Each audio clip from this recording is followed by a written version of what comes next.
Kristus, āmen. Šodien 2. adventē klausīsimies Dieva svētos vārdus no 1. Mūzes grāmatas 37. nodaļas, no stāsta par Jāzepu un viņa brāļiem. Bet Jēkabs dzīvoja zemē, kurā viņa tēvs kā svešinieks bija mitis Kanāna zemē. Un šis ir stāsts par Jēkaba cilti. Jāzeps 17 gadu vecumā bija gans savu brāļu sīklopiem. Viņš bija vēl zēns un bija kopā ar Bilhas un Zilfas sava tēva sievu dēliem. Un Jāzeps izstāstīja viņu ļauno slavu tēvam. Bet Izraels mīlēja Jāzepu vairāk nekā visus citus savus dēlus, tāpēc, ka tas bija viņa vecumā dzimušais dēls. Un viņš tam taisīja svārkus ar piedurknēm, un viņa brāļi ievēroja, ka viņa tēvs to mīlēja vairāk nekā viņa brāļus. Un tie to ienīda, un nevarēja laipni ar to runāt. Āmen. Nāc svētais gars, nāc apgaismo mūsu savu vārdu patiesībā, jo tavi vārdi ir mūžīga un svēta patiesība. Āmen.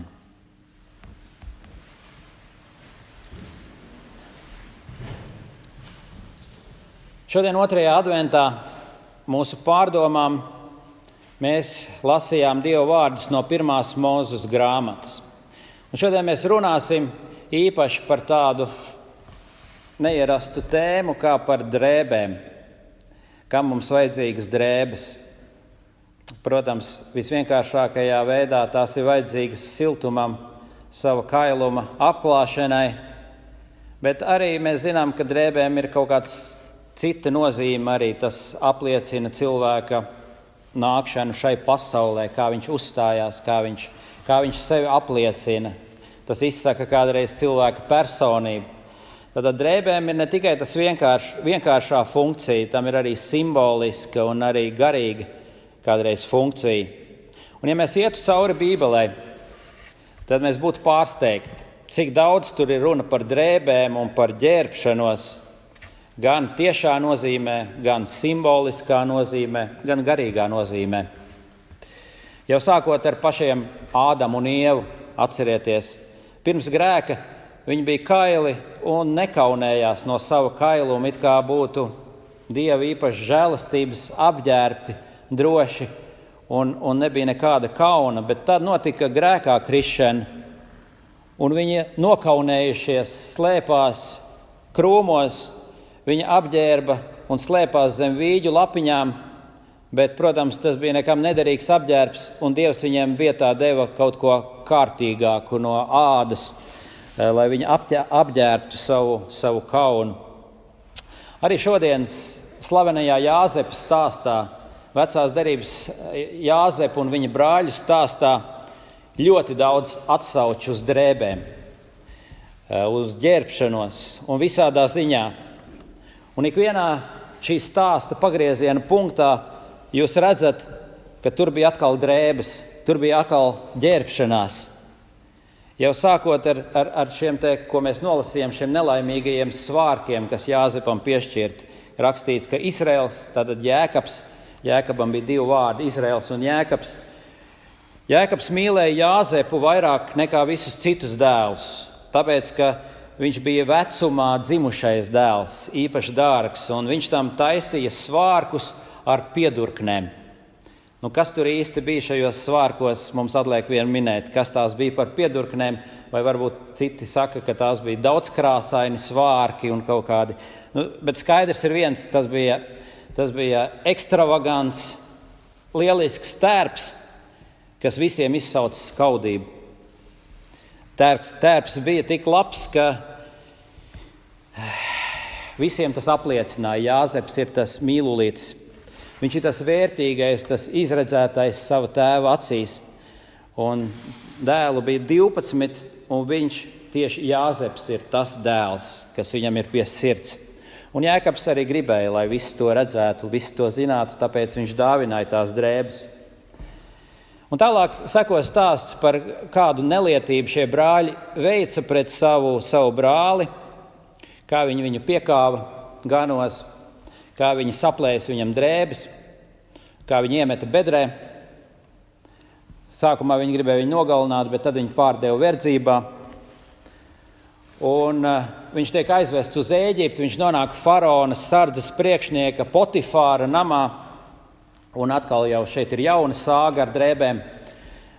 Potifāra sieva iekāro Jāzepu, jo viņš ir augumā skaists jauneklis, un viņa iet viņam pakaļ un pieķerās viņa drēbēs, un viņš pamet tās drēbes un izbēg un atstājot apmetni aiz sevis. Un viņam ārēji jācieš, bet iekšēji viņš paliek vesels, varētu tā teikt. Tad šķīsto jaunekli nepatiesi apvaino tālāk, un viņš to piemest cietumā, it kā vainīgs šajā lietā.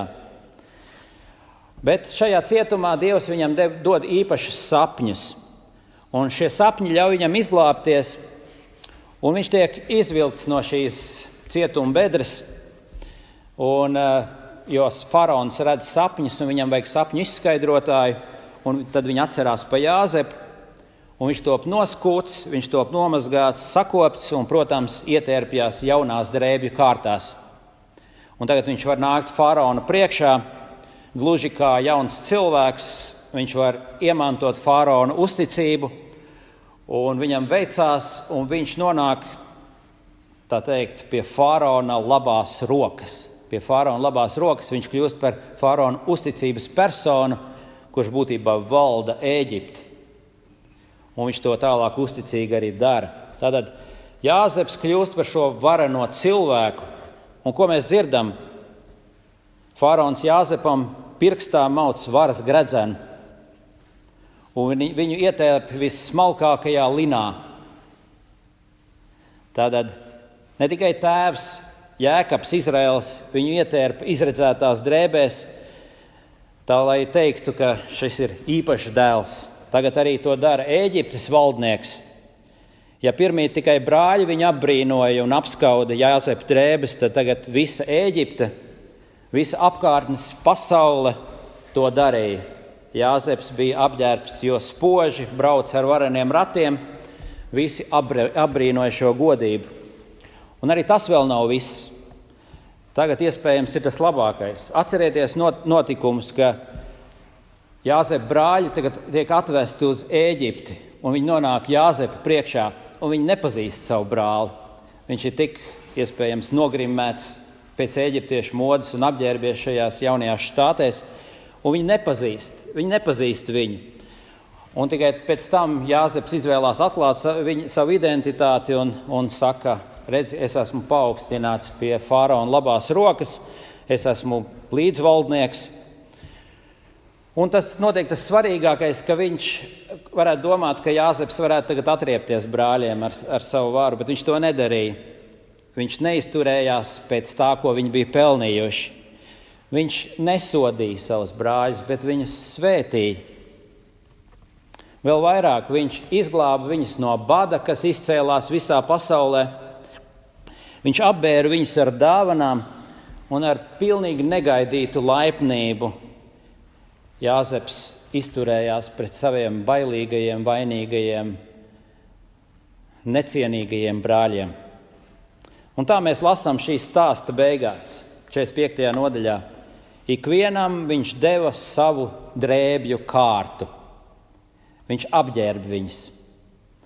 Un, protams, tas ir kaut kas vairāk nekā tikai drēbes. Viņu kauns tiek apklāts, viņu neģēlība, viņu netaisnība tiek apsekta. Viss, ko Jāzeps bija piedzīvojis no viņa puses, šo te slepkavības mēģinājumu, tas viss ir aizmirsts un piedots. Viņi ir apģērbti jaunās drēbēs. Vai tad brāļi nebija Jāzepu atmetuši? Vai viņi nebija to pazudinājuši? Vai viņi nebija pārdevuši viņu svešiem vergu tirgotājiem? Visi jau domāja, ka viņš ir beigts un pagalam. Un ko viņi par to saņem pretī? Jaunu goda drēbju kārtu ar pilnīgu piedošanu. Tā ir vairāk nekā tikai praktiska dāvana, tā ir dziļi simboliska, spēcīga dāvana. Jaunas, svaigas, skaistas drēbes ar iespēju visu sākt no jauna. It kā nekas nebūtu bijis. Visa ļaunā atmiņa tiek izdzēsta, viss top aizmirsts, viss top piedots no Jāzepa puses, kuram tagad visa varenība ir rokā, un viņš varēja rīkoties, kā viņam vien ienāca prātā. Un šobrīd jautāsim, kāds tam ir sakars ar Jēzu? Kāds tam ir sakars ar adventu šodien? Es ceru, ka jūs jau paši nojaušat, ka Jāzeps mums lielā mērā kādu atgādina. Ar visu to pazemošanu un ar visu to vēlāko paaugstināšanu, ar visu to izģērbšanu un pēc tam apģērbšanu godībā. Skaidrs, ka tas ir pravietojums un apsolījums par Jēzu. Vai tāds nebija arī Jēzus ceļš, kad viņš gāja šai pasaulē ar savu iemiesošanos, savu krustā sišanu un augšām celšanos un debes braukšanu. Arī Jēzus taču, tāpat kā Jāzeps, bija tēva mīļotais dēls. Tēvs to ātri pasludināja jau Ziemassvētkos ar eņģeļiem, dziedādams gods Dievam augstībā par šī bērna piedzimšanu. Un vēlāk arī Jordānas krastā, kad Jēzus atnāca un viņš tika kristīts, tad atvērās debesis un tēva balss no debesīm teica: šis ir mans mīļais dēls, uz ko man ir labs prāts. Pati debesu balss to pateica un apliecināja. Un kā tad apkārtējie brāļi uz to reaģēja? Kā reaģēja jūdi, kā reaģēja grēcinieki uz Jēzus atnākšanu? Viņi ļoti dusmojās, viņi ir skaudīgi, nevienam nepatīk Jēzus. Viss, ko viņš sacīja, ir kā apsūdzība. Visi viņa darītie brīnumi satracināja ļaudis. Un beigās viņi visi pavērsās pret viņu. Viņš nāca pie savējiem, bet tie viņu neuzņēma. Tie viņu atmeta, atraidīja, pat izģērba kailu. Par viņa drēbēm tie meta kauliņus, izlozēdam. No viņa mēģināja atbrīvoties, iemetot viņu nāves bedrē. Tomēr līdzīgi kā Jāzeps, Kristus cēlās. Viņš cēlās ļoti, ļoti augstu un tika ietērpts tādā godībā, saņēma tik lielu varu un spēku, kas ir daudz vairāk nekā iepriekš. Viņš saņēma visu varu debesīs un virs zemes. Viņš nokļuva šai visaugstākajā amatā pie visaugstākā valdnieka labās rokas. Tā mēs katrā ticības apliecībā apliecinām. Viņš sēdies pie tēva labās rokas. Un arī tas vēl nav viss. Līdzīgi Jāzepam, Jēzus atgriezās pie saviem brāļiem. Viņš gāja pie saviem kaitniekiem, pie saviem ienaidniekiem. Un ko viņš ar tiem darīja? Viņš apģērba savus ienaidniekus.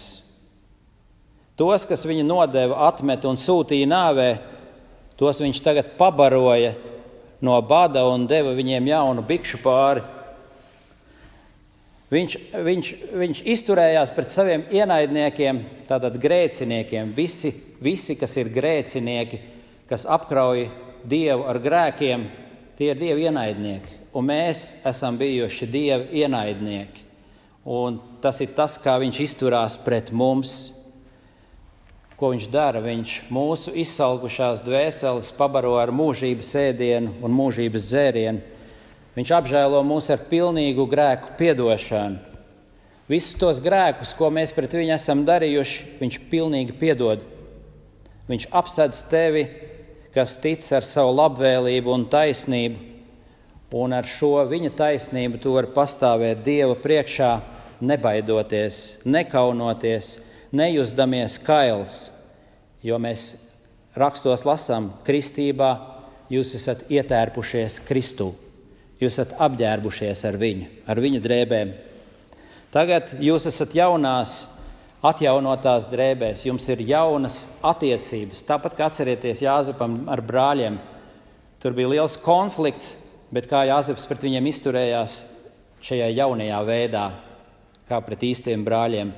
Un arī mūsu starpā ir šīs jaunās brāļu un māsu attiecības. Tāpēc šis Jāzeps stāsts ir tik mierinošs un iepriecinošs. Tas ir stāsts par Jēzu, tas ir stāsts par mums, par mūsu glābšanu.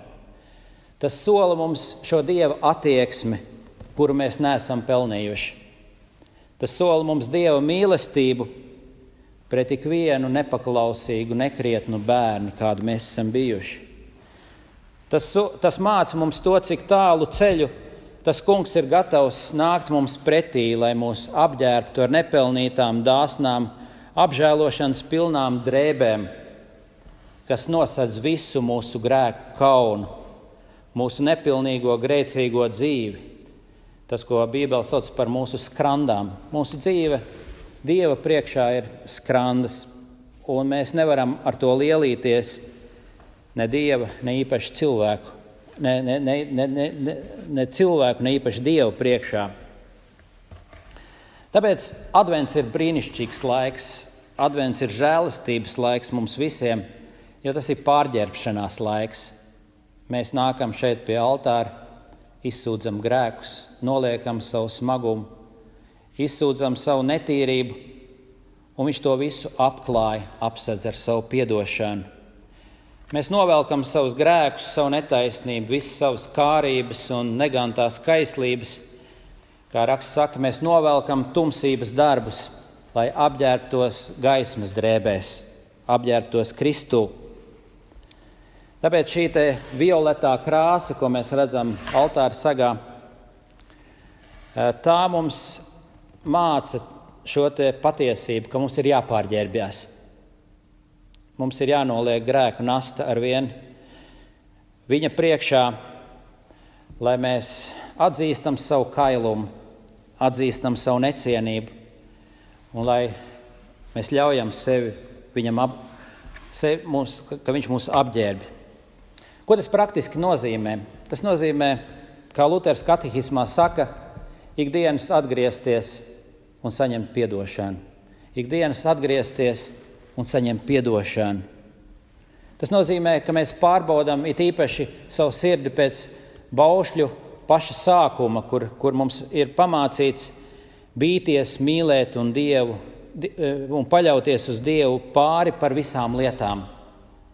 Un to mums ikdienas sev jājautā, vai es Dievu bīstos, vai es Dievu mīlu, vai es uz viņu paļaujos pāri visām lietām. Vai es veltu laiku lūkšanai, vai es veltu laiku viņa vārdam, vai es klausos un mācos un paturu Dievu vārdu sirdī kā tādu dārgu sēklu, kas var augt un nest labus augļus manā dzīvē. Tas viss mums ir vajadzīgs, jo mūsu pašu taisnība ir kā nešķīstas drēbes. Mēs nevaram ar savām drēbēm stāties Dievu priekšā, tāpēc mums ir vajadzīgs Kristus. Tāpēc jūs arī šodien esat aicināti pie viņa piedošanas vārdiem, pie viņa Dieva galda, kur viņš sniedz pats sevi, savu miesu un asinis, ko viņš par mums ir nodevis, ko viņš par mums ir izlējis par mūsu grēku piedošanu, lai mēs būtu tīri, lai mēs būtu apģērbti, lai mēs būtu balti, šķīsti, taisni un svēti, tādi, kāds ir viņš. Šīs drēbes mēs neesam pelnījuši, bet šīs drēbes mums visiem ir dotas. Ticiet tam. Āmen.